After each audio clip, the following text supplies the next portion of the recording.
Variables in Python. In programming, a variable is a container in which a data value can be stored, within the computer's memory. The stored value can then be delivered by using the variable's name. To assign a data to a variable, we use the assignment operator, equals. Here's how. The value 2 is stored in a variable named a. You can also store letter and decimals. To store words we have to write in between quote, it can either double or single.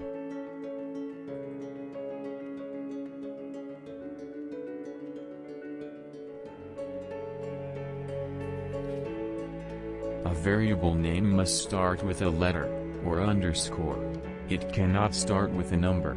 It can only contain alphanumeric characters and underscores. Variable names are case sensitive. These are three different variables.